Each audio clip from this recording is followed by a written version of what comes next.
Fait que salut tout le monde, fait que bienvenue sur ma chaîne. Fait que je vous présente à peu près tous les sujets que je parle dans mon livre. Fait que bon visionnement, puis n'oubliez pas de vous abonner, puis de mettre un pouce. Ça coûte rien, puis moi ça va m'encourager un petit peu. Puis c'est ça. Fait que bref, on va commencer avec mon premier sujet. Ok, mon premier sujet, c'est les narcissiques, les méchants toxiques. Ok, t'es-tu capable toi de détester quelqu'un pour un petit détail? Ok. Si la réponse est oui, pourquoi, si tu es capable de détester quelqu'un d'autre pour un petit détail, que tu ne seras pas capable de te détester toi-même pour un petit détail? Pense à ça comme faut, là. Okay? Ça veut dire que, tu sais, si tu juges tout le monde, puis que tu détestes tout le monde, puis tu tires comme conclusion que les autres sont méchants, puis qu'à partir de là, tu commences à être traité méchamment. Tu sais, quand tu lis les 20 signes là, de quelqu'un de narcissique, à un moment donné, c'était la grosse mode, là. On en voit de moins en moins parce que les gars comme moi, on chiale tout le temps contre ces espèces d'affaires-là, parce que ça met des étiquettes dans le front du monde. Parce que qu'est-ce que tu fais quand tu as fini de lire ça? Tu penses à tout le monde que tu connais, puis tu te dis, ah, putain, lui, il est narcissique, lui, il est narcissique, lui, il est narcissique. Fait que là, ça fait que tout le monde est narcissique dans ton entourage. OK? Ce qu'il faut éviter, c'est les psychopathes. Ça, c'est 1% de la population. Okay? Un psychopathe, là, OK, la seule différence là, entre toi et lui, c'est que, tu sais, on a tout un petit cabochon qu'on sort au besoin. Hein? Tu sais, si tu vas, tu t'en vas en char ou quelque chose de même, il y a quelqu'un qui te niaiserie, tu vas sortir ton petit cabochon. On a tout un. Peu importe ton âge, peu importe ton sexe, on est tous capables de se transformer en quelqu'un de crissement épais. Tu sais, on a tous déjà été. On pourrait tous déjà avoir. Tu sais, si on s'était fait filmer à ce moment-là, avoir fait tu sais, mettons, quelqu'un aurait mis ça sur Facebook, on aurait reçu des milliers d'insultes, tu sais. Ça nous a tous. On a tous passé par là. On a tous un petit cœur, OK? La différence entre un psychopathe puis toi, c'est que toi, quand quelqu'un te fait quoi de pas correct, tu lui fais un finger, tu l'envoies chier, tu sais, tu fais des petites affaires pour y faire payer. Tu sais, tu les fais payer, mais tu sais, avec des affaires pas graves. Le psychopathe, lui, la différence, c'est que quand quelqu'un il fait quelque chose, puis qu'il sort son petit cabochon, il entend pas rire.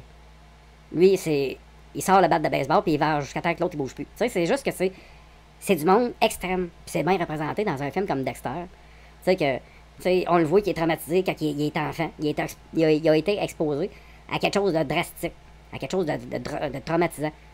Fait que là, rendu adulte, lui, c'est sa façon. Quand il sort son petit cabochon, quand il voit qu'il y a un bandit, un criminel, ben, il tue. Parce que c'est sa façon de se faire tailler. Toi, quand quelqu'un fait quoi de pas correct, là, quand t'as tiré comme conclusion qu'un tel ou un tel, n'importe quoi, sur n'importe quel sujet, pourquoi tu prends la peine d'y écrire un commentaire? Pourquoi tu prends 20 minutes de ta vie pour écrire un commentaire à cette personne-là? Quand il fait quelque chose de pas correct. Quand il dit quelque chose de pas correct.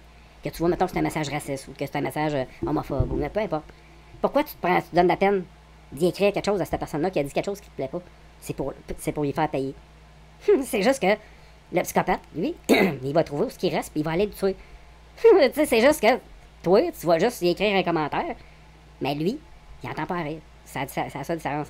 Il y a 1% de la population qui est comme ça.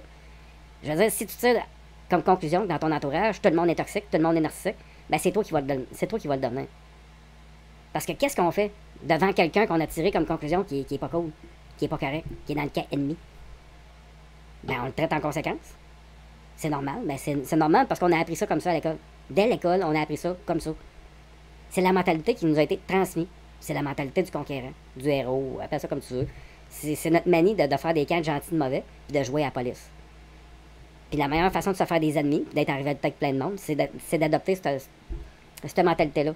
Nous autres, on a été mis dedans à partir de 5 ans, de notre naissance. C'est ça qui nous a été transmis par nos parents, nos professeurs, nos amis. On a appris que si un élève à l'école, il est bon à l'école, hein, dans un sport, il est bon à l'école, on va le traiter correctement. Mais s'il y en a un qui arrive, puis il est tout croche, il est habillé, il est pas bon dans rien, il pue, il a pas pris son bain, il fait pas ses devoirs, il a 1 sur 10, il passe pas son année, ça fait 4 fois qu'il double. Ben, je veux dire, on va le traiter en conséquence. Hein? Le professeur, son chouchou, ça va être qui? Ça va être l'élève qui fait ses affaires comme il faut. Ça sera pas le petit moron qui a 1 sur 10, qui a pas fait ses devoirs, puis que... Mais qu'est-ce qui fait la différence entre quelqu'un qui réussit et quelqu'un qui réussit pas à l'école? C'est son cadre familial. Fait que je veux dire, c'est pas l'enfant. Ça serait pas à l'enfant de payer pour ça. Il a juste pas les mêmes chances que l'autre qui a d'être encadré par ses parents, d'avoir des parents qui sont gentils. Lui, quand il arrive chez eux, son père il est sous, puis c'est lui qu'il faut qu'il se fasse à manger. Après ça, c'est lui qu'il faut qu'il fasse la vaisselle. Puis s'il dit un mot de travers, son père il crie sur une volée. Tu sais, il y a beaucoup de monde là, qui sont dans ces situations-là. Ils n'ont aucun encadrement. Là. Les devoirs, là, pour eux autres, ça n'a aucune importance. Là. Fait que je veux dire, quand ces élèves-là, ils arrivent à l'école, ils n'ont pas accès à la même chose que... Tu sais, ça, on le sait tout. Mais je veux dire, on se rend juste pas compte à quel point on est dedans cette mentalité-là. Puis que rendu à l'âge adulte, que ça nous suit. Puis sauf que quand on amène ça à l'âge adulte, si on est en pleine santé, qu'on est amis avec... Tu sais, qu'on a un bon groupe d'amis, qu'on a une belle famille, être dans cette mentalité-là, ça sera pas grave. Sauf que ça va le devenir... ça va finir par le devenir de toute façon. OK? C'est juste que cette mentalité-là... Tu sais, puis l'autre mentalité qui n'est pas comme ça, c'est quoi? Ben, ça consiste à ne pas faire ça. C'est pas compliqué. Puis, tu sais, on le fait tout. On le fait tout, puis je le sais, puis je vous blâme pas, parce que j'étais comme vous autres avant. Mais il y a une autre façon de voir ça. Puis il y a une autre façon d'agir. OK? Parce que, tu sais, quand on est narcissique avec quelqu'un, hein, tu sais, quand on voit quelqu'un être méchant avec une autre personne, là, on se dit, ah, c'est une personne toxique, c'est un narcissique. Eh non, il est juste en train de se faire payer. Parce qu'il a tiré comme conclusion que l'autre, il est méchant. À partir du moment que toi, tu tires comme conclusion que l'autre personne qui est en avant de toi est méchante et que c'est pas une bonne personne, tu as appris dès l'école que cette personne-là, tu dois la traiter méchamment. Tu dois y faire payer. Ça n'a pas fait ses devoirs. Il va falloir que tu lui donnes une copie, hein, pour y faire payer, parce qu'elle n'a pas fait ses affaires comme il faut. Fait que, tu sais, je veux dire, en plus, ce petit jeune-là, là, il y a des conséquences, il y a des affaires de plus que les autres sont pas obligés de faire. Parce qu'il n'a pas fait ses affaires, mais il n'est pas encadré. Puis chez eux, tu sais, je veux dire, c'est pas de sa faute. Mais on y fait payer, c'est lui qui paye pour pareil. Fait que, tu sais, lui, il va grandir avec l'idée que c'est pas une bonne personne. Fait que, quand quelqu'un tire comme conclusion que lui-même, c'est pas une bonne personne, comment qu'on a appris à traiter une mauvaise personne de mauvaise façon? Fait que si quelqu'un tire comme conclusion que lui-même est pas bon, il va se traiter de mauvaise façon. Il n'y a aucun mal à boire comme un cochon, à fumer, à prendre de la drogue, à détruire sa santé, à aller se faire tatouer dans la face, se faire percer les oreilles, puis tu sais, que ça soit tout croche après, tu sais. Tu sais, il n'y a pas de trouble à se faire percer les oreilles, mais tu sais, quand tu te mets des beignes dedans, puis après ça, tu les enlèves, puis ça te fait un lobe d'oreille mou, tu sais si tu l'as fait.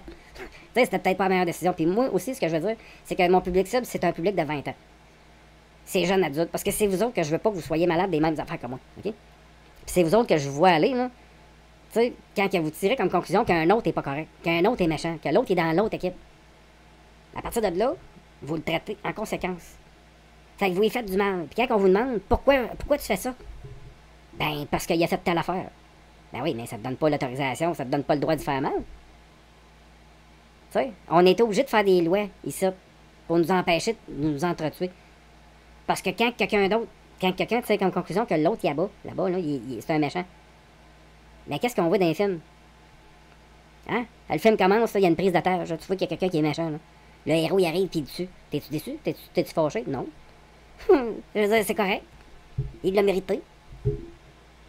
Ben, peut-être qu'il fait un hold-up, lui, parce que son enfant, il a le cancer, puis ça coûte 90 000 faire soigner son enfant. Mais je veux dire, on ne sait pas pourquoi il fait ça. Mais ce que je veux dire, c'est juste que, tu sais, quand tu lis les 20 signes de quelqu'un de narcissique, hein, ben, viens pas me faire croire que t'as jamais fait ce qui est dans cette liste-là. Ben, ce que t'as fait dans cette liste-là, c'est ce que t'as fait aux personnes que t'aimais pas. Puis c'est tout. Fait que là, des fois, tu sais, je suis intervenant, fait que des fois, tu sais, ça arrive souvent que je parle à des filles qui sont en chicane avec leur chum. Puis tu sais, là, j'essaie de leur expliquer ça. Là, ils me disent, ouais, mais moi, mon chum, il est tout le temps en cœur avec moi. Ben oui, mais c'est parce qu'il a tiré comme conclusion que t'es une mauvaise personne. Fait qu'il te le fait payer. T'es pas, tu sais, tu peux être une mauvaise personne parce que t'es pas à son goût. Parce que t'as pas la même opinion que lui, parce que tu lui donnes pas assez de sexe, parce que tu peux être une mauvaise personne pour un paquet de raisons, là. Tu sais, comme il y en a une qui me revient, là. C'est en particulier qu'elle, son chum, à un moment donné, il y avait des enfants ensemble. C'était un couple, là, ça a tout à la bague, là. Il y avait une maison ensemble, des enfants ensemble. Puis à un moment donné, la fille, un soir, elle y avoue qu'elle avait déjà été danseuse quand elle avait autour de 20 ans pour payer ses études. À partir de là, le gars s'est transformé en trou de cul. Puis il a commencé à traiter comme une pute. Puis, après quelques années, dans cette situation-là, ils ont fini par se séparer. Lui, il a fini par rencontrer une autre femme, puis il était super correct avec. Puis là, moi, je jasais avec cette fille-là, puis elle me disait pourquoi, qu'avec moi, au début, il était correct. À un moment donné, il a changé bout pour bout. Il s'est transformé en innocent, en cave, de ligue majeure. Puis, avec son autre blonde, il est super cool, il est super gentil, puis là, il est redevenu gentil avec moi. À cette heure qu'on est séparés.